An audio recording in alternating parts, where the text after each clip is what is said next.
ನಮಸ್ಕಾರ ಸ್ನೇಹಿತರೆ, ತಾವೆಲ್ಲರೂ ಕೂಡ ಡಿಸೆಂಬರ್ 31ನೇ ತಾರೀಕು ರಾತ್ರಿ ನೋಡಿದ್ರಿ. ಮಾಧ್ಯಮ ಕ್ಷೇತ್ರ ಆಡಳಿತ ಮಾಡುವ ಸರ್ಕಾರಗಳು ತೆರಿಗೆ ಅವರ ಬೊಕ್ಕಸವನ್ನು ತುಂಬಿಸಿಕೊಳ್ಳೋದಕ್ಕೆ ಈ ದೇಶದ ಸಂಸ್ಕೃತಿ ಮತ್ತು ಪರಂಪರೆಯನ್ನು ಹಾಳು ಮಾಡೋದಕ್ಕೆ ಅಂತಲೇ ಸಜ್ಜಾಗಿ ನಿಂತಂತೆ ಕಾಣ್ತಾ ಇದೆ. ಅದನ್ನೇ ದೊಡ್ಡ ಮಟ್ಟಕ್ಕೆ ಸಾರ್ವಜನಿಕ ವಲಯದಲ್ಲಿ ಬಿಂಬಿಸುವಂತಹ ಮಾಧ್ಯಮಗಳು ದೇಶಕ್ಕೆ ಯುವಜನತೆಗೆ ಮಾರ್ಗದರ್ಶಕವಾಗಬೇಕಾದಂತಹ ಮಾಧ್ಯಮಗಳು ಈ ರೀತಿ ಅಸಹ್ಯಕರವಾದ ರೀತಿಯಲ್ಲಿ ನಡ್ಕೊಳ್ತಾ ಇರ್ತಕ್ಕಂಥದ್ದು ಸಮಂಜಸವಲ್ಲ.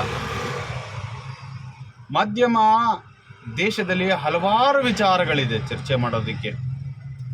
ಕೇವಲ ಎಣ್ಣೆ ಕುಡಿದು ರಸ್ತೆಯಲ್ಲಿ ತೂರಾಡುವಂತಹ ಅಸಭ್ಯ ಹೆಣ್ಣು ಮಕ್ಕಳನ್ನ ತೋರಿಸ್ತಕ್ಕಂಥದ್ದು, ಅದೇ ರೀತಿ ಸಭ್ಯತೆಯಲ್ಲಿ ಮನೆಯಲ್ಲಿರುವಂತಹ ಹೆಣ್ಣು ಮಕ್ಕಳಿಗೆ ಅಸಹ್ಯ ಬರುವ ರೀತಿಯಲ್ಲಿ ತಾವುಗಳು ತೋರಿಸ್ತಕ್ಕಂಥದ್ದು ನಿಮಗೇನೆ ಅದು ಯಾವ ಮಟ್ಟಕ್ಕೆ ಸರಿ ಅಂತ ಅನ್ನಿಸ್ಕೋಬೇಕು.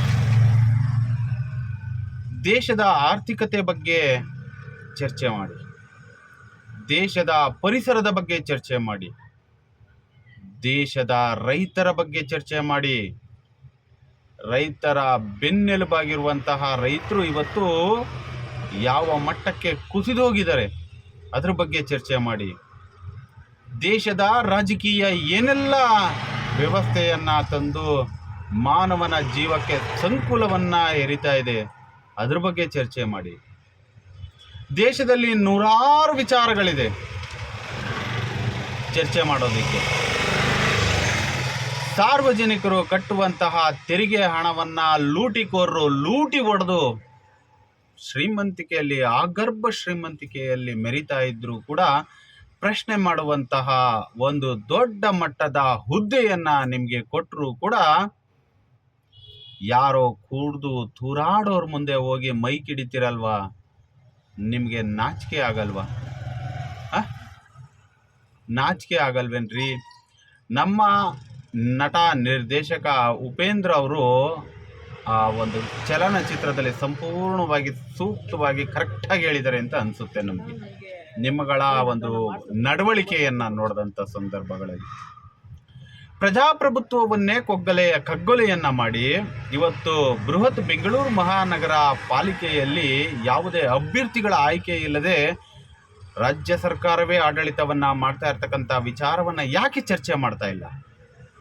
ಇವತ್ತು ಬೆಂಗಳೂರು ನಗರದಲ್ಲಿ ರಸ್ತೆಗಳು ಗುಂಡಿಗಳು ಬಿದ್ದು ಹಾಳಾಗೋಗ್ತಾ ಇದೆ, ಯಾಕೆ ಚರ್ಚೆ ಮಾಡ್ತಾ ಇಲ್ಲ? ಕಾರ್ಮಿಕರ ಇಲಾಖೆಯಲ್ಲಿ ಕಾರ್ಮಿಕರ ಬೇಡಿಕೆಗಳು ಈಡೇರಿದೆಯಾ, ಅದ್ರ ಬಗ್ಗೆ ಯಾಕೆ ಚರ್ಚೆ ಆಗ್ತಾ ಇಲ್ಲ? ನಾನೊಬ್ಬ ಚಾಲಕನಾಗಿ ನನ್ನ ಸಮಸ್ಯೆಯನ್ನು ಯಾಕೆ ಚರ್ಚೆ ಮಾಡ್ತಾ ಇಲ್ಲ? 4ನೇ ಅವಿಭಾಜ್ಯ ಅಂಗವಾದಂತಹ ಮಾಧ್ಯಮ ಕ್ಷೇತ್ರಗಳು ಎಲ್ಲೋ ಒಂದು ಕಡೆ ರಾಜಕೀಯ ವ್ಯಕ್ತಿಗಳ ಚೇಲಾಗಳ ರೀತಿಯಲ್ಲಿ ವರ್ತನೆಯನ್ನು ಮಾಡ್ತಾ ಇರ್ತಕ್ಕಂಥದ್ದು ದೊಡ್ಡ ಮಟ್ಟಕ್ಕೆ ಕಾಣ್ತಾ ಇದೆ. ತಾವೆಲ್ಲರೂ ಕೂಡ ದೇಶದ ಆಡಳಿತ ವರ್ಗವನ್ನು ದೊಡ್ಡ ಮಟ್ಟಕ್ಕೆ ಹಿಡಿತದಲ್ಲಿ ಹಿಡ್ಕೊಂಡು ಪ್ರಶ್ನೆ ಮಾಡುವಂಥ ಅಧಿಕಾರ ನಿಮಗಿದೆ ಅಂತ ಅಂದ್ಕೊಂಡಿದ್ವಿ. ಆದರೆ ತಾವುಗಳು ಮಾಡುವಂತಹ ಕೆಲಸ ಕಾರ್ಯಗಳು ಹೇಗಿದೆ ಅಂದರೆ, ಆಡಳಿತ ಮಾಡುವ ಸರ್ಕಾರಗಳು ಮಾಡಿದ್ದೆಲ್ಲ ಸರಿ ಅನ್ನುವ ರೀತಿಯಲ್ಲಿ ತಾವುಗಳು ಕೊಡುವ ಒಂದು ರೇಟ್ ಕಾರ್ಡು ಅಷ್ಟು ಸಖತ್ತಾಗಿದೆ. ಇವತ್ತು ಹಲವಾರು ಸಾಮಾಜಿಕ ಜಾಲತಾಣಗಳಲ್ಲಿ ಮಾಡ್ತಾ ಇರ್ತಕ್ಕಂತಹ ಸಮಾಜದ ವಿರುದ್ಧವಾದ ಹೋರಾಟಗಳಿಗೆ ನಾವು ಬೆಂಬಲವನ್ನು ಕೊಡಬೇಕು ವಿನಃ ನಿಮ್ಮಂಥ ಸೋ ಕಾಲ್ಡ್ ಪೇಯ್ಡ್ ಮಾಧ್ಯಮಗಳಿಗೆ ಅಲ್ಲ ಅಂತಕ್ಕಂಥದ್ದು ಅಷ್ಟೇ ಸ್ಪಷ್ಟವಾಗಿ ಕಾಣ್ತಾ ಇದೆ. ತಮಗೆ ಒಂದು ದೊಡ್ಡ ಅವಿಭಾಜ್ಯ ಅಂಗ ಅಂತ ಕೊಟ್ಟಿದ್ದೀವಿ, ಅದು ಮುಂದಿನ ದಿನಗಳಲ್ಲಿ ನಿಜವಾಗ್ಲೂ ನೀವು ಈ ದೇಶದ ಬದಲಾವಣೆಯ ಅವಿಭಾಜ್ಯ ಅಂಗ ಆಗೋದಿಲ್ಲ. ಈ ದೇಶವನ್ನ ಹಾಳು ಮಾಡೋದಕ್ಕೂ ಕೂಡ ನೀವೊಂದು ಅವಿಭಾಜ್ಯ ಅಂಗವಾಗಿ ರೂಪುಗೊಳ್ತಾ ಇದ್ದೀರಾ. ಇದೇ ವಿಚಾರವಾಗಿ ಮುಂದೆ ಇನ್ನಷ್ಟು ವಿಚಾರಗಳನ್ನು ತಿಳಿಸಿಕೊಡ್ತೀನಿ. ಧನ್ಯವಾದ.